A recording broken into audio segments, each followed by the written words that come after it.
Hello everybody and welcome back to the channel. My name is Dr. Ghost and today I'm going to be starting something a little bit new on the channel. I'm going to be going over how I build my ships. Or how I build... Yeah, I guess that's how I would say it. How I build my ships.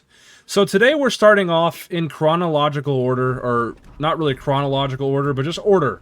We're starting off with the American destroyer line, because they're the first line in the game, technically. When you go up in the tech tree, the Americans are the first tech tree to pop up, and at the top of the American line, American destroyers. So we're starting off here. Next video, we'll cover American heavy cruisers, then American light cruisers, then American battle carriers, American battleships, American alternative battleships, and then we'll go and finally finish off with American carriers.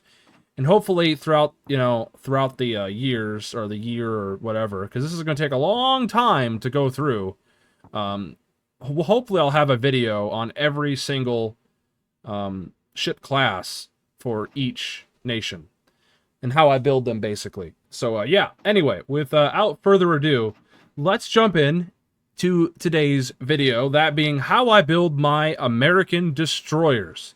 So right off the rip, you start off with the Tier 3, the Clemson, right?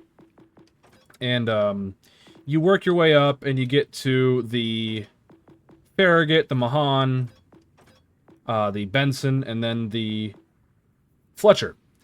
Obviously, you get the Sumner later, and you can get the Gearing as well as a legendary ship. They're all pretty good gunboats.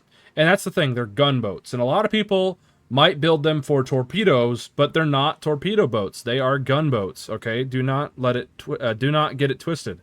Now, they can torpedo, but that's not their specialty. If you're going to go torpedo, go play the Japanese destroyers. Go play literally any other nation. America is much better suited in the gunboat category. Now, starting off with the Clemson. Clemson, how I build my Clemson. Well, Vincent Mordoff, he's a very good commander, but since I'm guessing 80 to 70% of you probably don't have Vincent Mordoff, I'm going to go over my free-to-play build, but obviously I run Vincent Mordoff, but I'll start off with my free-to-play build. For those who are wondering, I would run William Halsey. William Halsey is a great commander. He was the commander that I ran forever on all my American destroyers until I got Vincent Mordoff. Basically, Vincent Mordoff is just a slightly better William Halsey. Not many changes there. But yeah, the thing that makes Halsey so good is his skill right here, Observant Range. This makes your main gun reload on your destroyers 5% quicker, up to 5%. So if you get this dude fully leveled up, you can make your guns reload a lot quicker. This also has another ability, Torpedo Acquisition Range, plus 12%. Pretty damn helpful. But there is one downside, though, and that is an extra 10% to your rudder shift, which is not really a super big deal. I still think this is a very good skill to have, because having an extra bit of reload and whatnot, again, you're a gunboat, you want your DACA, aka your reload, to be really good, so you can keep cycling your guns, right? The second thing here, again, pretty useful. Look at me now. This decreases your concealment. You are a destroyer, and yes, you are a gunboat, but you still need to have good concealment. So you can surprise enemy destroyers, get right up on them, and then gunboat them down, right? And of course, you can use your concealment to disengage, run away, torpedo, etc. Now, the low-tier destroyers, like the Clemson and the Farragut, they do not have good torpedo range. Their torpedoes are basically have the same range as their concealment. So really, you do not want to be building into the torpedoes at all, even up at the higher tiers. They're just a bonus, basically. Don't build into them. They're not very good. They're just there to be there, okay? Again, another really useful skill, Perceptive.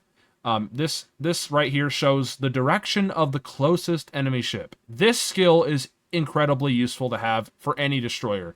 And every single nation in the game has this skill for their gunboat commanders. You can also run Twist and Track. This is another pretty good one. But I prefer Perceptive because I like to limit the amount of damage that I take.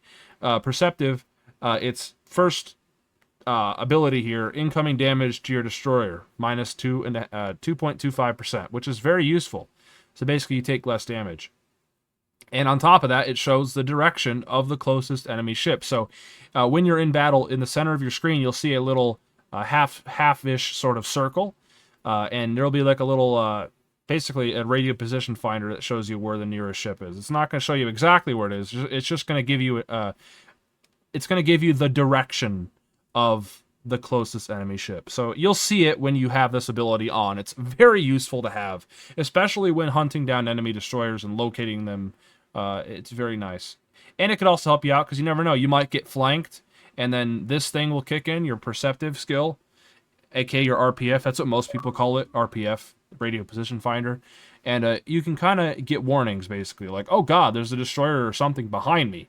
I better go turn around and deal with that. There's been so many situations where, as a destroyer, especially a gunboat, I push into a cap, and then like a destroyer decides to flank around the cap, like on like my right side or something, or my left side, and then I can quickly go out there and you know, counter him. It's such a good skill to have. Okay, there are also some other options here, like 1,000 cuts. This is not a bad option if you're like maybe running in like brawl mode or something, like a special game mode where really you don't care about perceptive. But I still find 1,000 cuts not that useful in standard. I always prefer perceptive or even twist and track. Twist and track is another good alternative. If you really don't care about incoming damage, you could always run twist and track. This really helps out your main gun traverse speed. But I tend to find American destroyers all have good traverse speed. You really do not need to build into them. Now, the low-tier American destroyers, they don't have the greatest turret traverse, but once you get up to tier 5, 6, 7, 8, American DDs have, like, best-in-class traverse speed. It's insane. You really don't need to worry about traverse speed in American DDs. You just don't. And obviously back in stock for obvious reasons. This, yes, it decreases your torpedo reload, but again, American destroyers, they are not torpedo boats. They're not. The tech tree ones are not torpedo boats. They are gunboats. Build them for such. Now, the fourth skill here, smoke on the water, is what I run. Very, very good skill here. And the reason being, number one, you got to remember, with American destroyers, American smoke screens are the best in the game. They last the longest. They last roughly 2 minutes. So these little fucking smoke screens last for 2 minutes. And on top of that, they have a very long consumable duration. So you can pop them and you can spread them out very, very far. And it lasts for like 2 minutes. It's great. So, yeah, the American smoke screens are just great. And on top of that, if you run smoke on the water, it further increases your smoke screen dispersion time and your smoke screen deployment time all the way up to 8%. So this is just a really nice ability to have. You could run cloudy days, but I do not like trading my smoke dispersion time and my deployment time for engine boost cooldown time and engine boost duration. That's just me. I don't care about cloudy days. I want to make my American smoke screens even better than they already are. Unstoppable is a good skill to run, and the reason being is if your engine or your rudder, if they get knocked out, you can still manage to turn and keep in the fight, basically. So if your rudder gets knocked out, normally you are not able to turn anymore. Your rudder is locked. What Unstoppable does is if your rudder gets knocked out, you are still partially able to still turn your ship left and right. It just makes it a little bit slower. Quite a bit slower, actually. And also, same thing goes with your engine. If your engine gets knocked out, normally you are stuck in the water, dead in the water, you can't move. But at least with Unstoppable, you can still be like 30% in the fight and still move around a bit. So it's very useful to have. Now, I sometimes run Leviathan. Leviathan is also a very good skill to have because this increases your maximum HP up to 10%. But I find it just not as good as Unstoppable. There's been so many situations where in gunfights especially, your stuff gets knocked out and you need to maneuver. You need to maneuver. And if you get caught in a situation where your engine's knocked out and you can't turn and shit, or even your rudder too, it can be a really bad day. So having Unstoppable, I think, is super valuable. You can run Leviathan, like, it's not a bad skill, because again, you get extra HP, but you're still taking a risk, right? Yeah. Also, this also decreases your movement speed when you run this, and whatnot. So, yeah. Now, there is one thing, too, that Leviathan does. When there's an enemy ship near you, within up to 7.5 kilometers, this skill right here, Leviathan, makes it to where incoming damage to your destroyer goes down to like 10%. It basically reduces incoming damage 10%, which is pretty helpful, and it also decreases your rudder shift time. So Leviathan's not a bad skill. And I often find myself switching between it. Like, I sometimes run Unstoppable if I'm having a bad day with my rudder and whatnot. Like, if I keep getting my rudder knocked out and my engine knocked out, I'll run Unstoppable. And then if I'm feeling a bit brave and bold, I will run Leviathan. Like, for example, I think right now I might be running Leviathan on my Vincent Mordoff. Yeah, I am. So this should tell you right here. On my main destroyer build for my Americans, I'm running Leviathan. So there you go. Again, I'm always switching between it. Now, the thing that makes Mordoff so good, obviously, literally Mordoff is basically a carbon copy Halsey. He just gets one extra skill down here, Sheltered Arms. This makes it to where your main guns do not get incapacitated, or your torpedoes. They can still get destroyed, but they do not get knocked out. So this is a very good skill to have right here.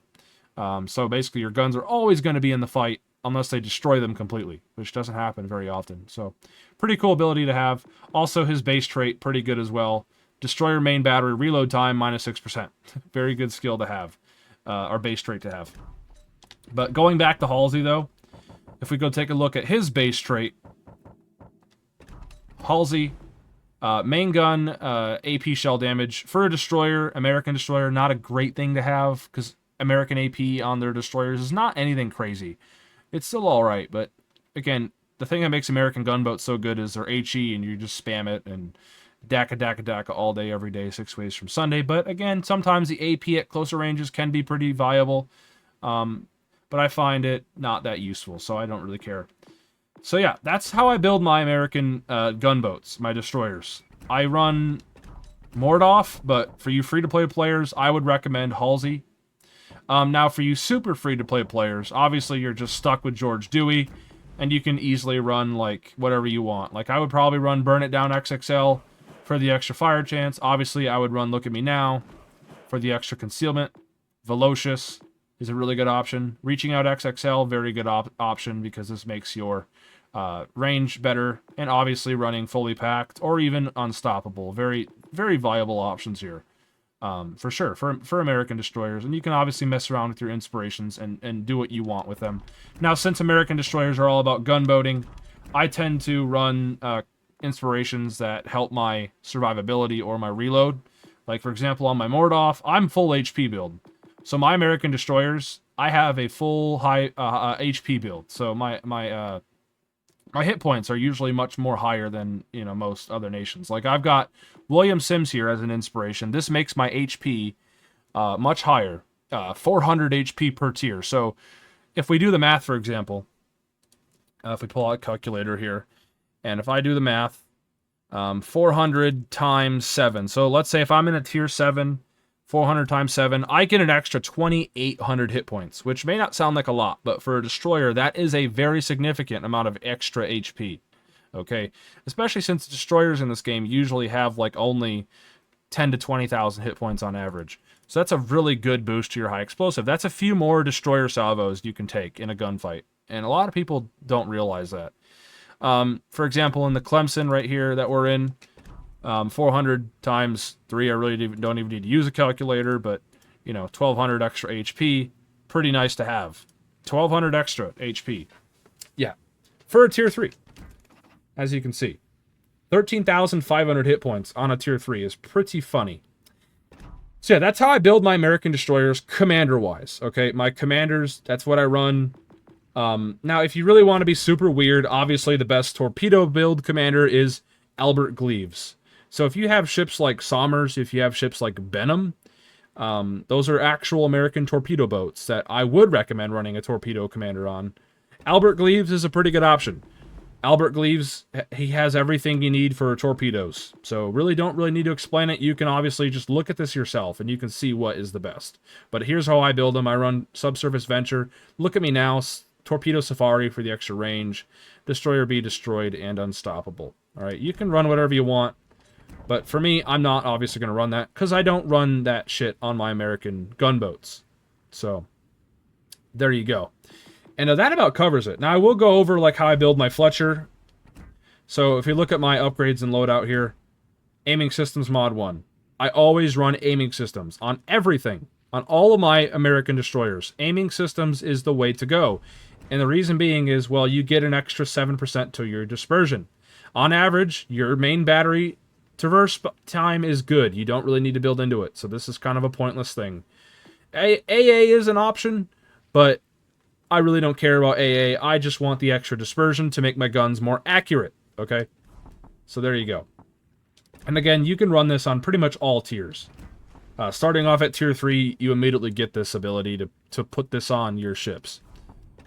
For my Farragut, for example, same thing.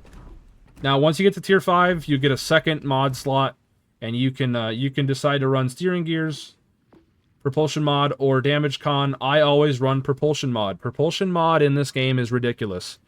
Basically, this mod allows your ship to go from stop to start very quickly, so you can throttle jockey and whatnot. Very useful to have. Now, I can see an argument for running steering gears, being able to turn better. Same thing with damage con, but I prefer having propulsion mod. It's just usually better in my experience, and yeah, I like it. There's been so many situations where, for example, I'm sitting in a smoke screen and there's a wall of torpedoes coming, and I cannot get my ship to start up fast enough to get up to full speed to dodge the fucking torpedoes. I love having my propulsion mod. It makes the world so much better. Not gonna lie. And once you get to tier 6, you have the option to run a third mod slot. No-brainer, concealment systems mod. I don't care what nation you are. If you are a destroyer, you need to run concealment. No matter the nation you play. If you're running anything else but concealment on your destroyers, you're playing it very odd. I will just say that. Very, very interesting choice if you decide to run target systems, target acquisition systems, or steering gears. There's no point. Running concealment is the way for all destroyers in this game, pretty much, okay? Don't care what anybody says. It just is. And on top of that, yes, you get an extra minus 10% to your concealment, but you also get plus 5% to incoming fire dispersion, so it makes it harder for enemies to hit you. So having this ability, very good. Very good. And obviously, once you get to tier 7, you get the ability to have a 4th mod slot. And I would recommend running gunfire control systems. This increases your range and your dispersion. Now, there is an argument to run main battery mod 3. You do get an extra bit of reload, but I find it having the extra range is better. In my experience, American destroyers are naturally fast at reloading. You really don't need to build super far into them. Like, for example, on my Fletcher, I've got a 2.7 second reload with Mordoff and with my inspirations and whatnot and my skills and everything, right? That is perfectly fine. I don't need anything better than that. If I were to put on main battery reload mod, this would make my reload maybe like 2.4 seconds, 2.5 seconds. Not a super big increase, right? Who cares? It's fine enough. Having an extra bit of range and whatnot, I find that more valuable than having a tiny bit extra reload, okay? So there you go. That's how I build my American destroyers. Pretty easy. I really love these things. American destroyers are my favorite destroyers in the game. By far. They're fun. They're very fun. Now, are they the best destroyers in the game currently? Not really. Not anymore. Because with the recent addition, I wouldn't say recent, but with the addition of pan-European destroyers and even some of these German destroyers, American destroyers have kind of fallen off. I think they need to get buffed all over. Like, they just need buffs. I think, in my opinion, all American destroyers, tier 5 and up, should have heals. They don't have to be great heals, but they need to have heals. Because the fact that all of these other nations, like Germany, for example, they get insanely overpowered sonar, smoke combos, and obviously the pan-European destroyers, they get radars and shit. It's ridiculous. These American destroyers are starting to really struggle out here on the high seas. I think they do deserve a little bit extra going for them, but that's just me. There are some premium ships too, like I said earlier. If we hit the premium ships tab here for my American destroyers, you got Hill, Nicholas. Hill and Nicholas are both kind of like gunboats. Monahan is more of a torpedo-focused destroyer. Benham, again, more of a torpedo-focused destroyer. Kidd is a gunboat. It's a Fletcher at tier 6. I love this thing. One of my favorite destroyers in the game. It's amazing. And it actually has a heal. I was just talking about how American destroyers should all get heals. But yeah, Kidd, really fun. I love this thing. Black and Black Bee are both Fletcher-class destroyers with radars. Very fun options here if you ever get them. Very fun indeed. Very fun gunboats. And obviously Somers, one of the best torpedo boats in the game, is a torpedo boat. There are some torpedo boats out there, but they're premiums. Okay, so if you do have them, I mean, there is obviously, you can run torpedo builds with your Albert Gleaves and whatnot, and it's not a bad, option and whatnot. Actually, it's really the only option. I wouldn't run anything else. Why would you run anything else on an American torpedo boat? I don't know. But yeah, that's gonna go and do it though for today's video. Real quick, if you guys do decide to go build a torpedo build, obviously running torpedo launchers mod 3 is a no-brainer, and everything else pretty much is the same for your upgrades, so, and your modifications. So, yeah. But let me know in the comments below if you guys did enjoy this kind of video. This is basically how I build my American destroyers. Let me know how you build yours in the comments below. There's obviously some other builds that you guys might have and whatnot, and that's great. I mean, whatever works for you, right? And whatever works for me, works for me. I just thought I would come on and share how I build my American DDs, and hopefully in the next video, if I decide to continue this little series, we will cover American heavy cruisers and how I build my American heavy cruisers. Honestly, pretty self-explanatory how I build those. Yeah. Anyways, thank you guys for tuning in. If you guys did enjoy, be sure to go down there, hit the like button, hit the sub button, and yeah, leave a comment below. Tell me what you guys thought. And anyways, I will catch you all on the next video. See ya.